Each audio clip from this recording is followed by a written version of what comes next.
Let's start with Lisa, since she's already had the flow this morning. And the question is broad. What does your world look like if you look at it, especially the work world, the professional world, if you put on a gender lens? Hello again. Thanks for the opportunity to go first. I'm not sure that's the best position on this panel because these are some really strong women. I think you guys are going to enjoy this talk, and if you have any fatigue setting in from lunch, I think we'll get rid of it for you in short order. So my background is not in philanthropy. My background is in business. I grew up in a family business. I was the controller for that business. I'm the controller for our family operations and our businesses and our investments and so forth. And that's the lens that I put on my activity in philanthropy. I actually avoided a gender lens for a lot of years, but with impact investing, I actually began to notice when my husband and I would go and speak to groups, invariably, after a lot of the men always ask questions, and that's, you know, if you read reports, you know, men always raise their hands first. Women will ask you quietly on the side. And sure enough, more and more women from Silicon Valley, and just name any part of the world, would come up to me after a presentation and ask me privately, I want to learn about impact investing, but I don't know anything about finance. I've never controlled any of the assets. My husband took care of it. He passed away last year. I don't know how to talk to the advisories. And on and on and on. There'd be all these hurdles, perceived and real, that women would have about their being able to engage in managing their own lives. And so I saw that there definitely, and also I saw that women were getting the message a lot quicker than men. Rather than questioning it, they were seeing, oh, this is really aligned with my personal values. And so if I could have a portfolio that was aligned with how I view the world, that would give me deep satisfaction. But again, the problem was women didn't know how to approach it. And so I started to do research, and guess who I ran into? None other than Jackie. And Jackie then forwarded me all these reports, and I slowly started to see a story unfold that really resonated with me. And so I'm going to also do a little bit of fact sharing here, that the facts that I picked out that meant something to me. So the top 3 philanthropic investments that women make are in, guess what? Women, girls, and education.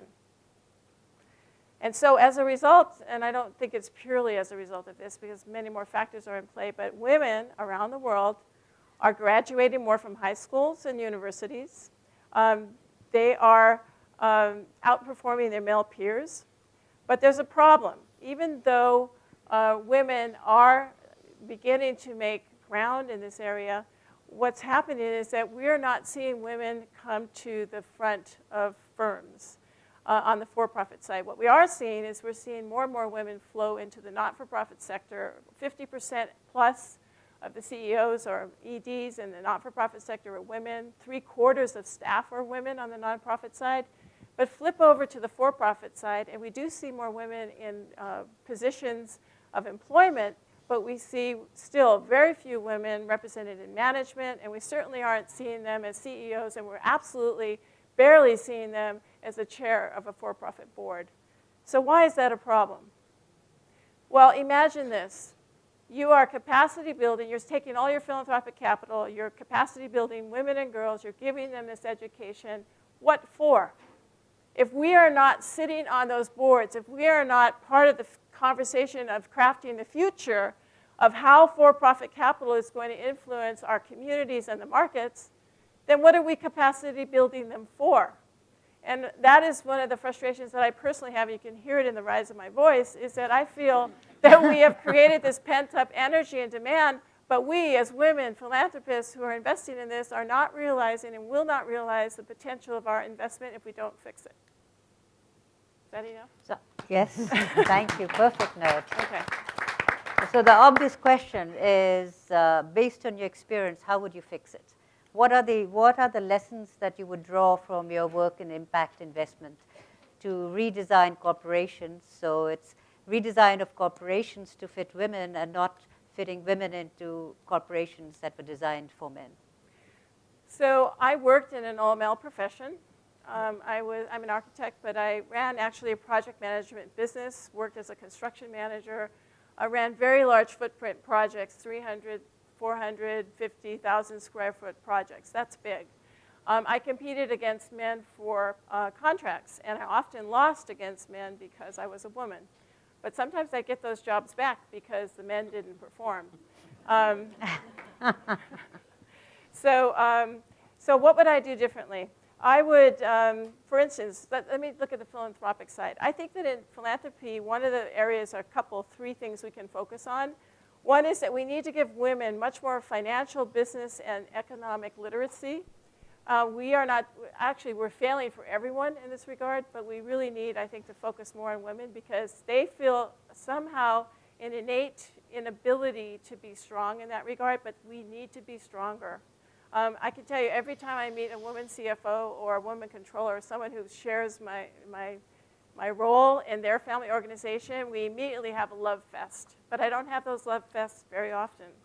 The second thing that women really, where we really can help women is help them on the negotiation side. We are pathetic.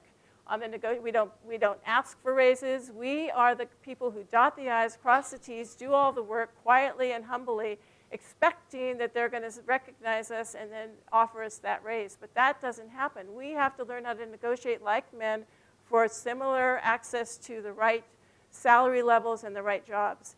And then the third thing is, I think that, and I've seen this because I've been around the world in a lot of economies, developing and otherwise.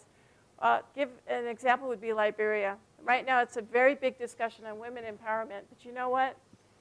That is really not going, that is not, in my mind, a scalable solution. It has to be a conversation with men and women at the table, and we have to have a collective response to this to make it work. It cannot be simply about women empowerment and handing the keys over to women. We need to work collaboratively together. What I would do different on the for-profit sector, we had a little bit of debate about this, but from my perspective, I think we have to stop waiting to be asked. We have to ask the question.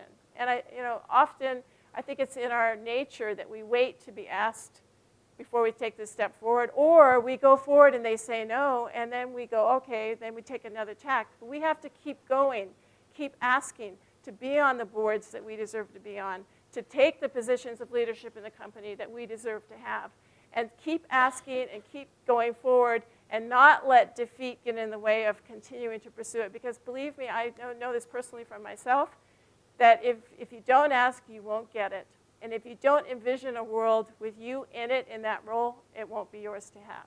So that would be my solution, is that we, the women in this room, particularly who are women of means, who have arrived, who have the education and the power and they have the networks, we are the ones that have to start getting on those boards so that our daughters and their daughters are going to follow us. Brilliant.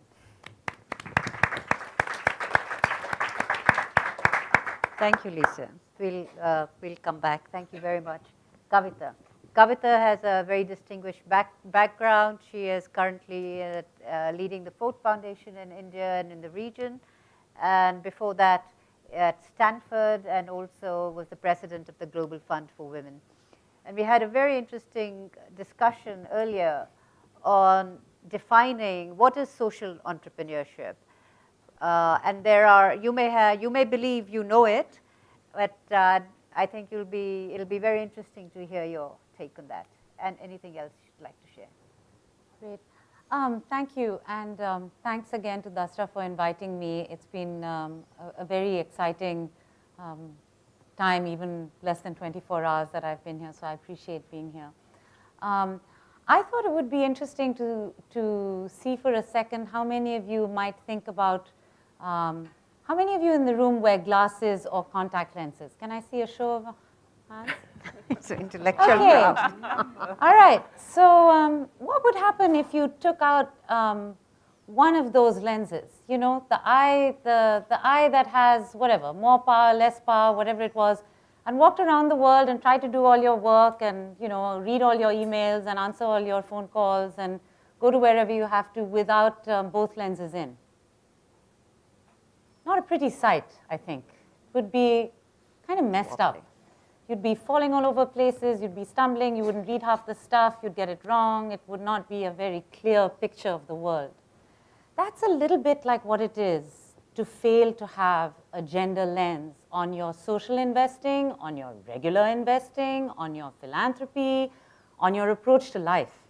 It's like actually having an entire part of your vision permanently damaged, gone. And what that has done in our world, in terms of just how our world functions, is that 1/2 of the resources we have available to us as societies, as businesses, as philanthropies, as organizations, are simply missing. They're just not there. They're like what Nobel laureate Amartya Sen would say are the missing women. But a gender lens, and people always say, oh, gender, that means women, right? Oh, so I can check out of that. A gender lens is not about women. This might surprise you. A gender lens, gender, and the word simply means the social roles that we occupy because of what our societies assume our gender, our sex actually prepares us for. So although sex is what is between our legs, gender is what is between our ears. It is all this stuff here. So it's a way of thinking about the world in which you don't wander around with one part of your brain missing or one part of your vision missing. It's a way of including the whole story. And I say that because I think lots of times people are expecting any of us who talk about this work to be the angry feminist. And, you know, terrifying confession, I am one. I rather suspect I'm sitting next to quite a few. And you know what? That terrible thing called a feminist is simply somebody who believes that all human beings, regardless of what they have between their legs, should be and is entitled to be treated with dignity, respect, equal rights, and equal opportunity. That's all. That's that scary thing.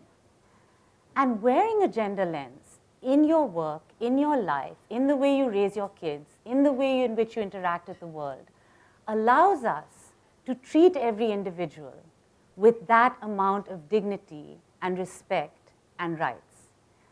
And I think that for a long time, those of us who struggled, and it was across the globe, who struggled for equal participation, were struggling for something that I think in a way Lisa has referred to, which is the let me on, let me on, let me on. Let me on to your playing field, whether it's in the boardroom, let me onto your playing field, whether it's on the soccer field, let me onto your playing field, whether it's business. Whereas, in fact, I would argue that the beauty of putting a gender lens into your sight is to say, what the heck kind of game are we playing? Is this the game we want to play? Do we want a world in which capitalism as it currently exists has succeeded in leaving one significant majority of the world's population living on less than $2 a day and providing 165 people who are the world's billionaires that just came up on Forbes with the ability to kind of do good in the world? Or are we willing to ask ourselves what's wrong with the game? And I would suggest that a gender lens also helps bring in other analysis for us about other forms of inequality, so that we don't just ask ourselves to lean in, which is what Sheryl Sandberg suggested, and which is an important thing to do, but also to lean in to see what is that table at which people are sitting at. How does that table need to change? And not just in terms of who's sitting around the table, but what kinds of decisions are being made at that table. And I think in the work that all of us in the field of social change philanthropy are engaged with, we must begin to go beyond the simple analysis of sort of let me on. And so then we have whatever representation.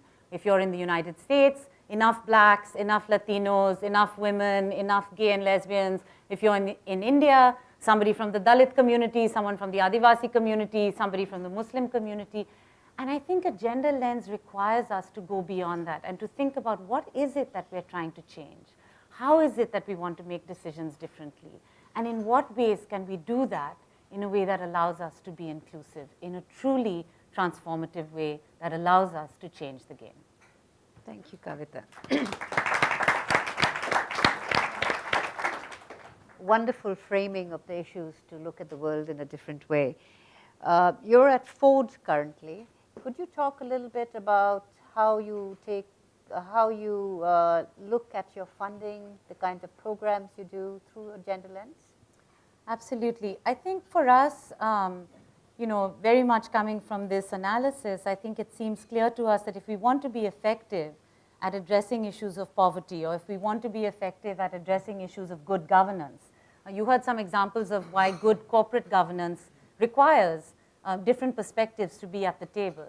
And I think Ford's experience has been very much the same, which is that if you want to address corruption, or if you want to address improvements in rural productivity, you can't do that when you're working with one hand tied behind your back. So if you fail to include the women farmers, and if you fail to recognize that although animal husbandry in India only reaches out to men who happen to own the animals, but if you actually go spend any time in a village, you realize that women are the ones who take care of the animals, then you're really sort of, firing on one cylinder instead of both. So I think from Ford's perspective, we've taken a very pragmatic approach, which is to say, how can we maximize our effectiveness rather than, simply saying that there is, which there is also, by the way, just on a human rights basis, there is an absolute moral imperative for us not to negate half of the population.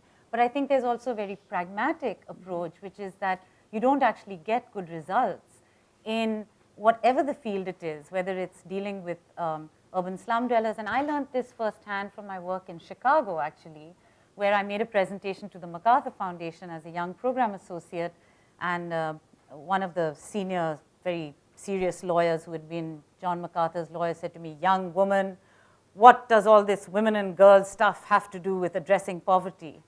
And I was a little intimidated, and then I knew that I had the figures, and I said, well, actually, sir, if you want to do anything about poverty, and you realize that women and children are 75% of who's poor, you better damn well do something, focusing, I didn't say damn, I don't think, if you want to be able to make a difference. And so I think we need we need righteous outrage about lack of inclusion for those who are not included from a human rights lens, but I think we have plenty of evidence to suggest that there's also really good, solid data to back us up and to argue that failing to include those perspectives actually gives you poor outcomes on no matter what it is you're actually trying to look for. Thank you. Let me ask you the more provocative question for this room.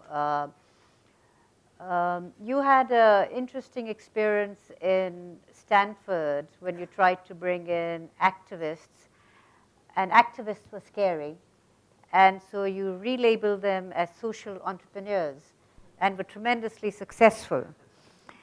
In the same way, since this is a group that is working on and is passionate about social impact, do you think, given the flaws and the problems with current models of capitalism, that focusing on social impact is playing, relatively speaking, at the margins?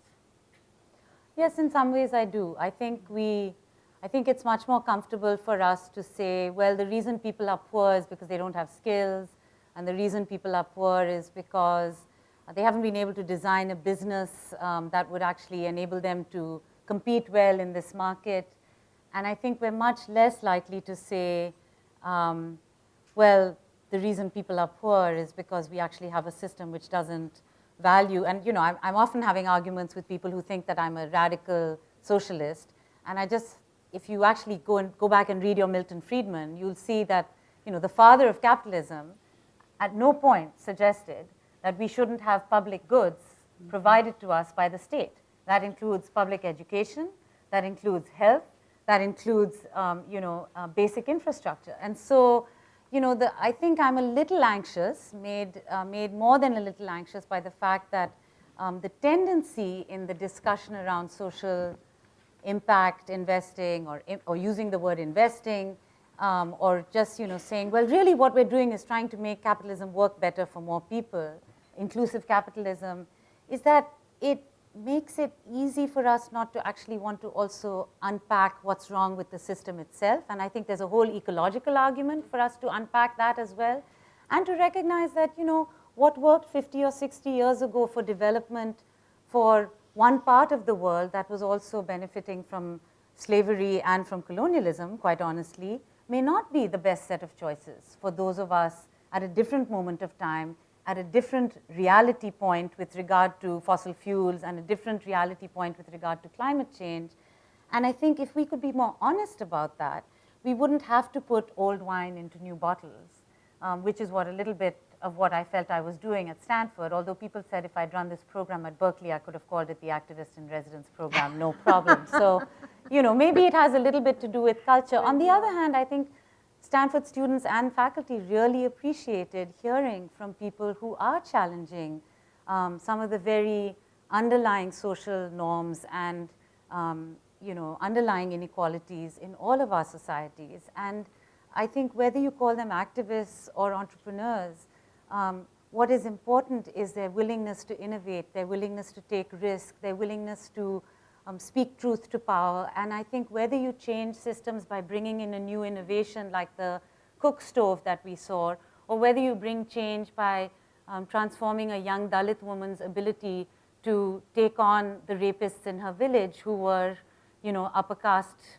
men with a lot of power, both of those things can be profoundly transformative. And both of those things, to me, indicate an entrepreneurial spirit. Thank you. Thank you very much. I'm sure there'll be a lot of debate on this issue.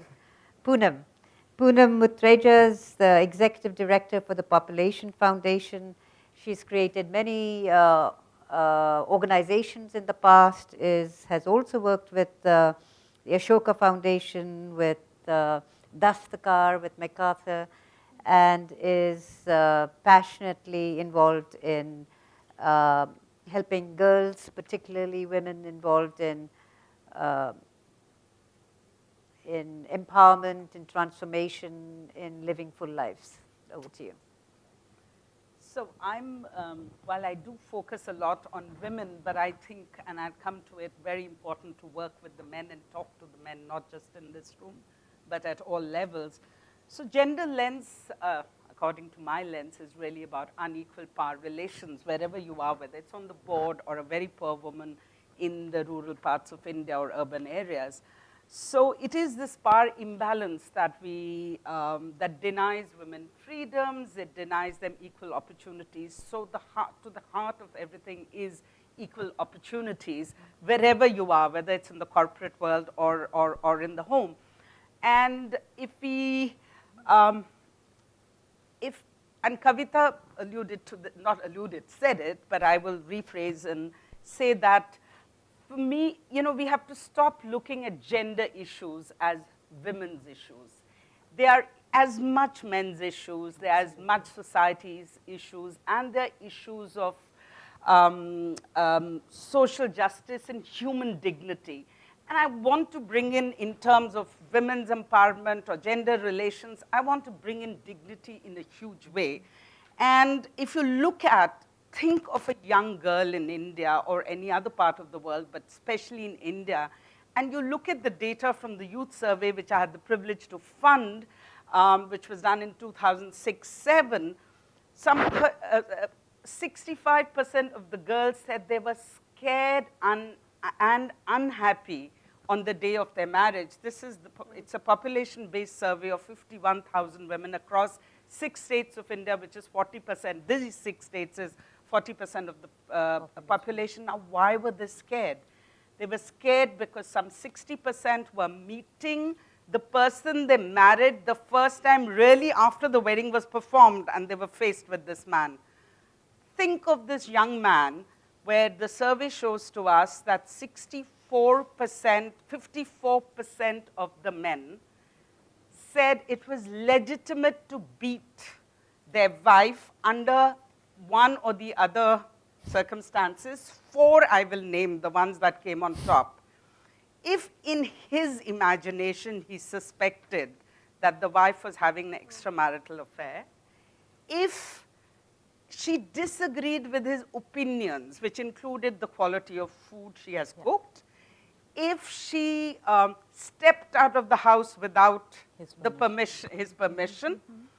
And I mean, people like us would be beaten all the time because we are constantly stepping all over the world, not just out of the house. I once discovered, I thought my husband was coming back from America a day earlier, and I discovered that when I called him, we were both sitting in two different planes in British Airways, London. He was coming back from America, and I was going there, and I realized I'd forgot to tell him.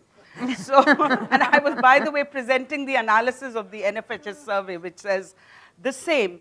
So promoting women's agency is not just good for women, but it is good for society.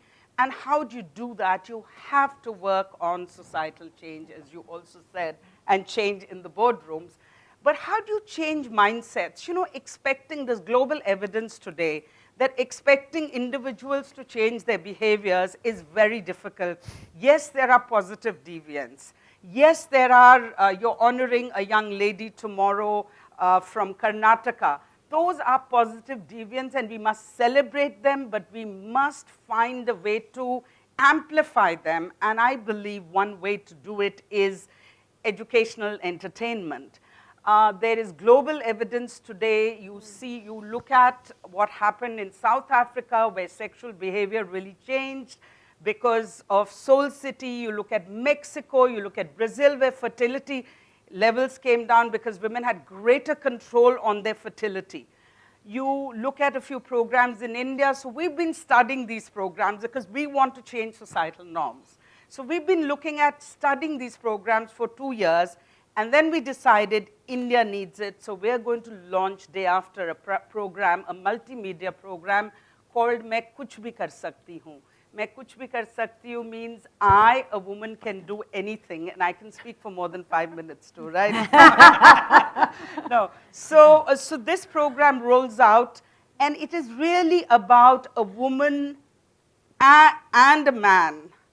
We are addressing both, believing that a woman can do anything. And so the role models, it's based on positive deviant studies, and we can talk more about it later, and there are brochures outside, but you'll see it on the 8th at 7 o'clock if you switch on Doordarshan. It's going to reach 20% of the women who are the poorest, who are living in remote parts of India. And we hope, based on the research that we have done, that society is going to look at women very, very differently. And there's radio. There's UNFPA sitting here who's sponsoring the radio program, but there's also an interactive voicemail. Women, I just want to end with the example that we sent bulk SMSs in 6 districts in Madhya Pradesh and Bihar. We got 7,000 phone calls within the first hour, and 50% of it were women calling. This is a missed call you gave, and then, so I asked the staff to make sure that they see the gender and the age. It was young women. So we really need to work with the young people, not only 11 million young girls, but this is a huge opportunity for India to have work with 300 million young people to change their way of thinking, because it's less opaque, the gender lens, when you work with young people, and create a very different trajectory for India.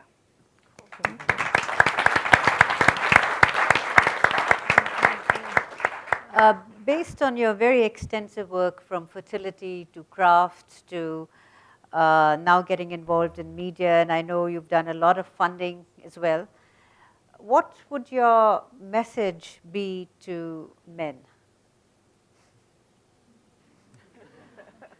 मैं कुछ भी कर सकती हूँ. I, a woman, can do anything. आप भी बहुत कुछ कर सकते हैं. You can do a lot. You as men can do a lot. And it is a partnership. It's about family. It's about society. And it's about the country.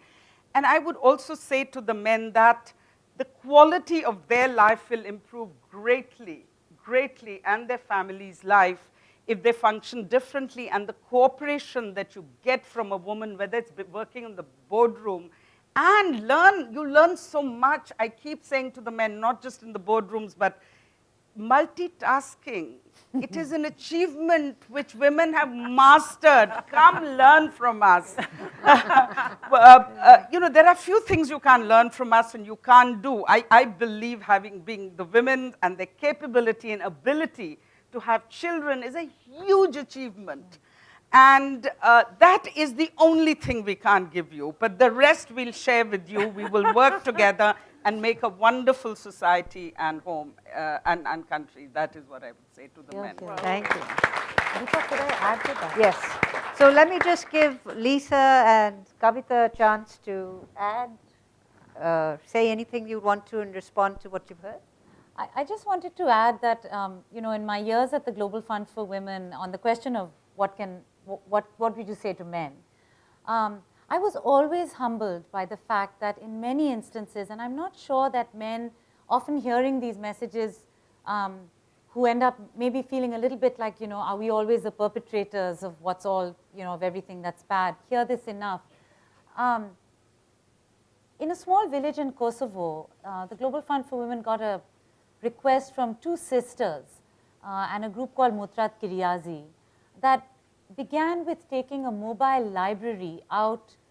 There were no books in the local Albanian language for young Kosovar girls. And you may think early marriage is something that happens in a country like India. It might surprise you to learn that in the heart of Europe, young Albanian girls, both in Kosovo and in neighboring Albania, were being married as early as 13 and 14. And it was very common in their families. These two sisters, when they started this program, found great resistance to the idea of this mobile library. From whom? From mothers.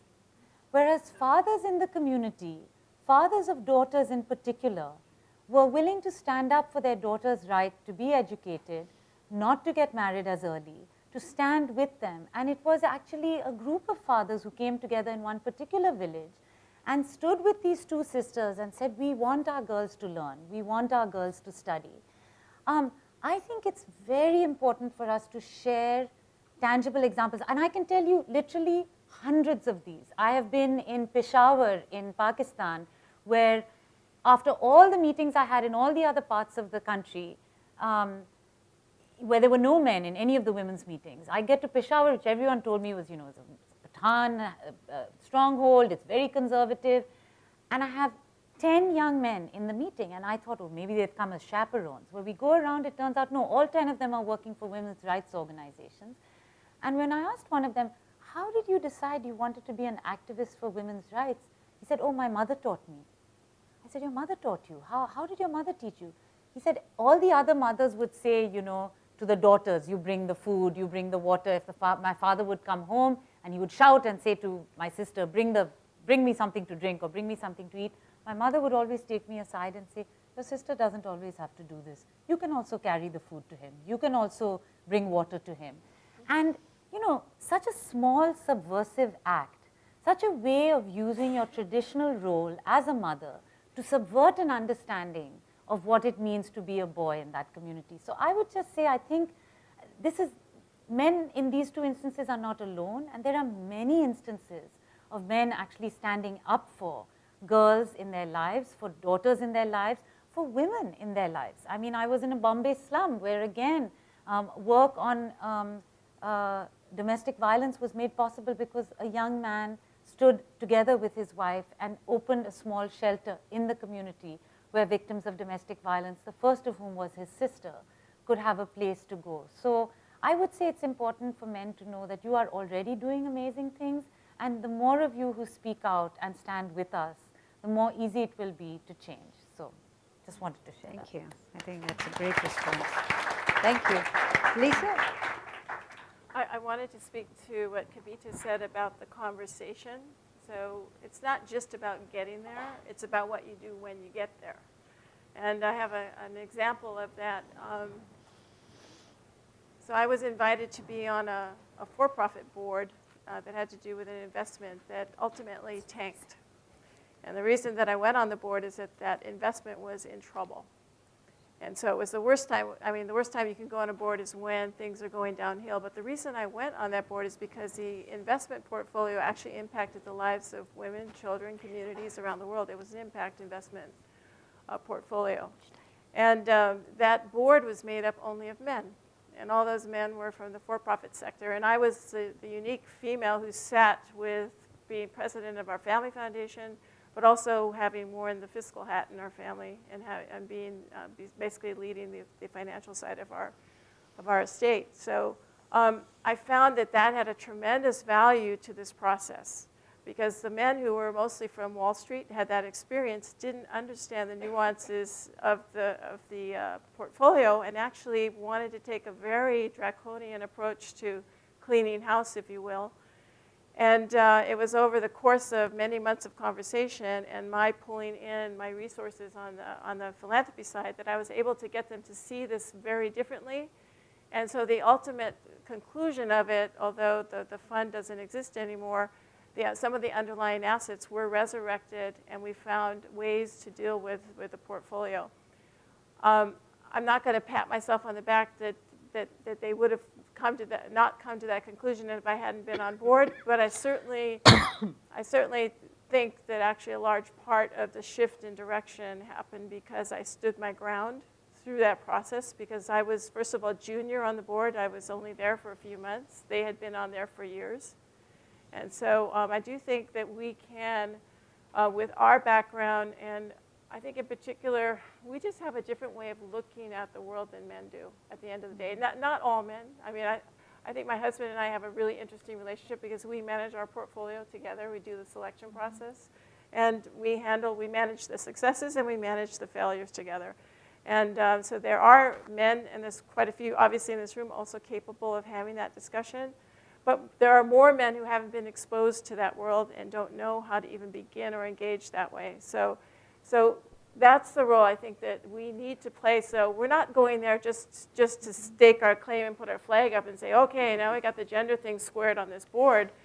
It's more than that. It's about what the power that board can have and about the influence that board can have in the business that it's stewarding, or even in, let's say, the community that it's having its impact. Thank you very much. I have a lot more questions for you, but we'll have to do this offline. We have 10 minutes left, and I think I'll throw the discussion open to the floor. Okay, keep your questions brief. We'll do a round of questions, and then we'll come back to you. Please. My name is Ajit, since you spoke of corporate America. I was on a panel at Harvard where they were talking about the gaming industry, and they said $50 to $100 million to create a game. There's a child psychologist. They put 3 boys, 3 girls, 6 to 9 years age. And the boys were given one toy, and they fought over it. That was competition. And that's where they based the games on. How do you kill, et cetera. The same game on the girls. At the first sign of conflict, the girls walked away. They did not want to fight. And they found out girls want to nurture and take care of. That was the thing. But the thing was, when there was no problem, they'd create a problem. In fact, they got very creative in creating problems that they could then nurture, type thing. But before you get too mushy, what they did was 2 of them would gang up on the 3rd one. Means they got mean through exclusion. You and I are friends, tere se katti hai, as they say. Now, if you translate this into corporate America, which Lisa and you were talking about, it's a triangular organization, so you compete to the top. If the women are not born to compete, according to this research, it was good research, do you teach them to compete? Do you assert? Do you let them read Sheryl Sandberg's Lean In, listen to what Lisa's saying? Do you show them how to play field hockey, swim? Or do you reorganize where nurturing and caring are equally valid ways to the top? Okay? And India is different, social is different, but I'll just focus on one and not the other. I'd say you do both. You can actually change a major organization? I know women who are incredibly competitive, so you don't have to teach them that, they have it. It's just that they need to retool to figure out how to use that competition in the corporate setting. I think it's an and thing because, again, we are as diverse as men, but you're right, there are certain characteristics about how females behave and act. Yeah. And the other part of excluding each other, is that valid? Yeah, Or? we'll come back to the panel because it's both a They're going to provocative take a round of questions. question and okay. we could be on this question for the entire next day. Including other- many other kinds of research. Any other There's one right behind comments, you. questions? I'm Helen Joseph. Would you stand up, please, so we Okay. can see you? I'm Helen Joseph, and it's not a question, it's just an observation. Because Kavita had talked about that example of a father who encouraged his daughter to study, whereas the mother did not. I mean, I had a similar kind of an experience. And the reason why the mother did not allow the daughter to study was because she was a help to her.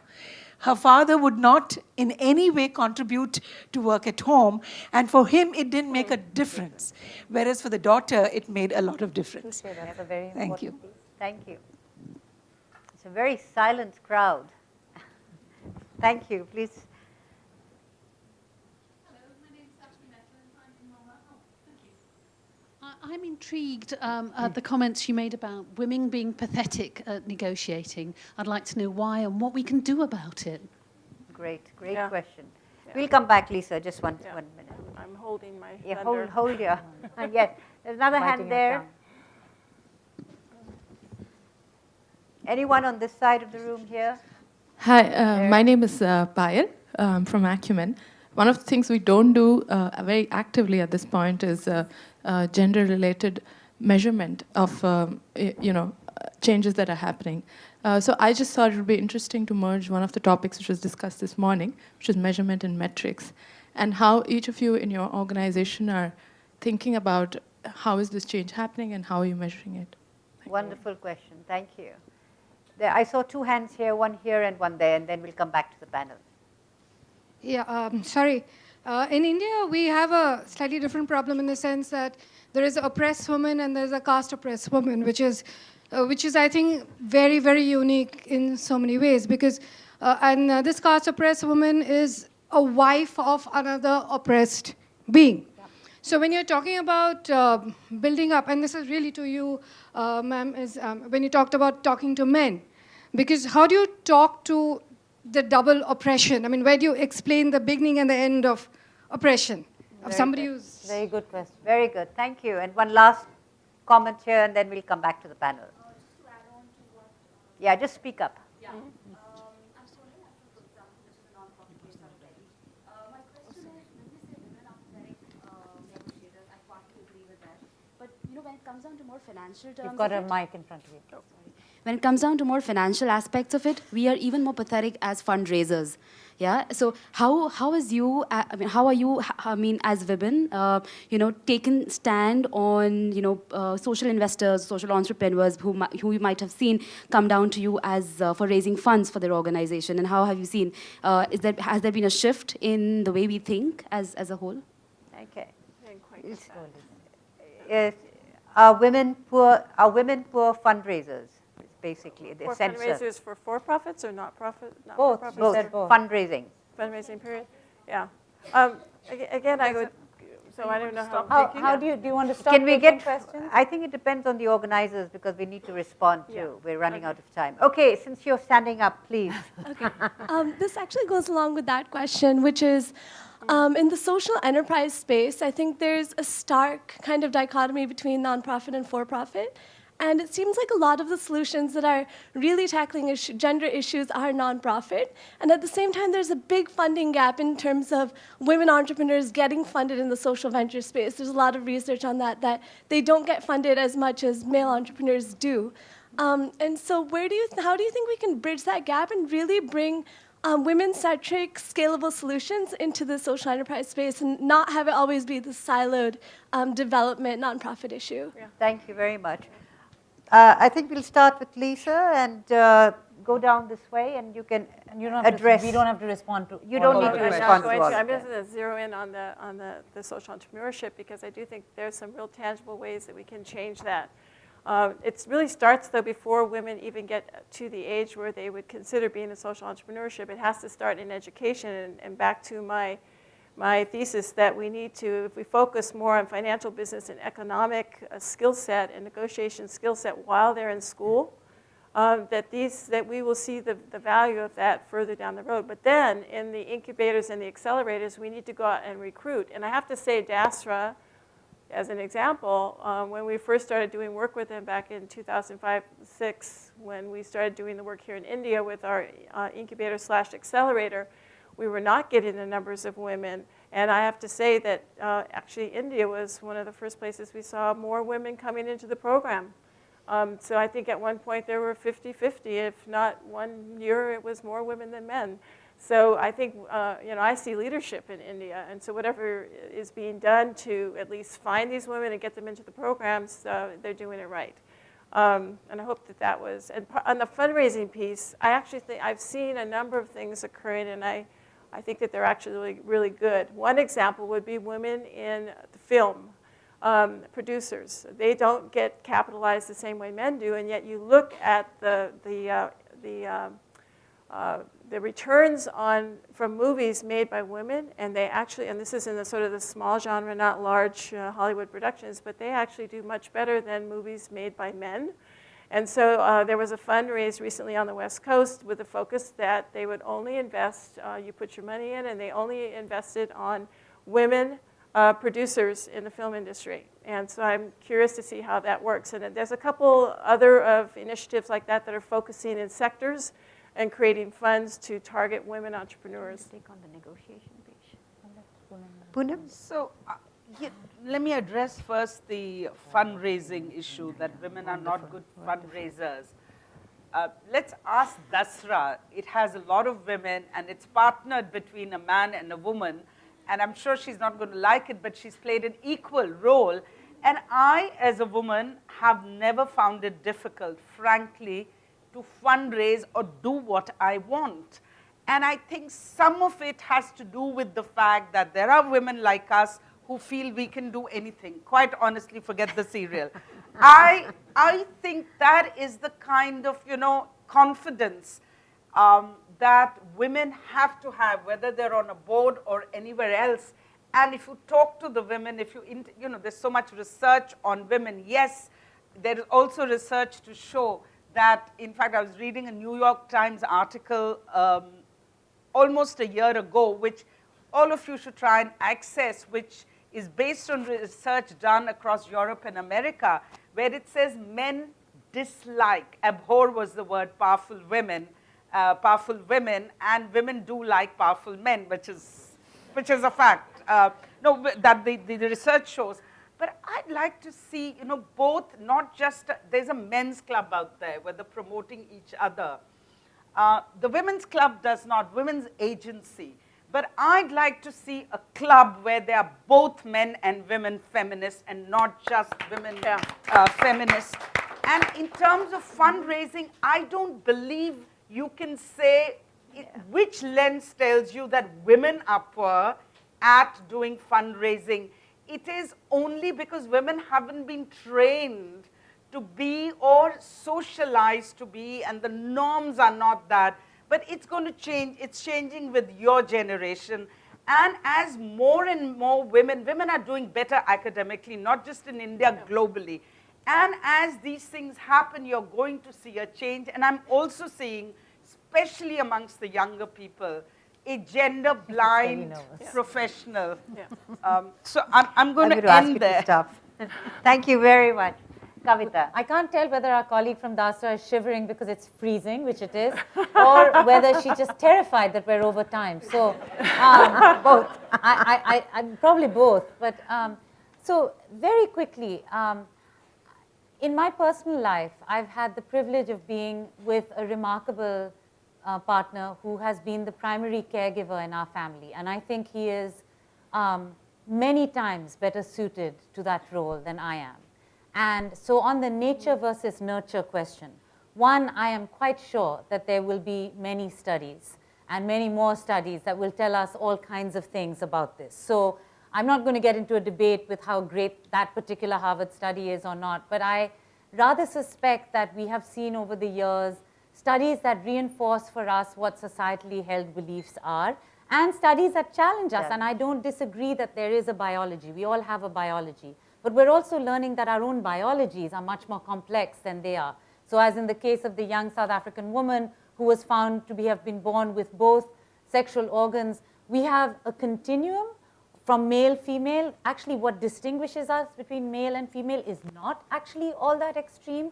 And there are extremely powerful and people might say aggressive women. And there are very meek and mild and quiet men. And there's a whole continuum in between. And some of it is gendered and some of it is biological and some of it is, you know, all over the place. I can only say that from my own experience, I think that not to give men the chance to do what they most want to do, whatever that is the same violation of human birthright as it is not to give women the chance to do whatever they want to do in terms of who they are. And I think that there are men out there in this world who have been just as caring and just as sensitive and are truly extraordinary in that space. So I don't want us to make generalizations. Thank On you. the double oppression, I just want to say one thing. It is not unique to India. It's peculiar to India with regard to caste. But it is true for black women in the United States. It is true for women of color in almost every part of the world. There are multiple oppressions, and I think we have to absolutely recognize and understand that this is not a struggle about oppressed women against oppressed men or about upper class versus lower class. It's an opportunity for us to understand that wonderful feminist saying about intersectionality, and I'll just leave it at that. Thank you very much. I want to end with just sharing one little thing from my own travels. I've been traveling around. I'm writing a book on how girls are raised in this country and the consequences of that. And I've been doing workshops with both men and women, sometimes in the same group and sometimes separately. And one of the things I've done is having the men share what they want women to know and women share what they want the men to know. The striking thing that came out, even though the statistics tells us this, and these are not poor people, these are middle income, high income groups. And the women in one of the groups, and they were all Indian, and this is in South India, it's not in Delhi, every single woman had been molested. Every single woman had been sexually molested when she was young or when she was older, and the age range was from 18 to about 55, women who were educated and some of the young staff who did not speak English. What the men said, and so the men were crying. The women were crying, the men were crying. When it came to the men's turn on what they wanted the women to know, they said that carrying the burden of responsibility, being responsible for the survival and the financial pressure that they felt was killing them. And that they had given up their dreams so that they could take boring engineering jobs to raise a family. And I think we just don't have these kinds of conversations in a non-judgmental way because we are in this together. We are in this together, and unless gender relations change to be more equitable, to be fairer and more respectful, I don't think we're going to survive the 21st century. Thank you very much.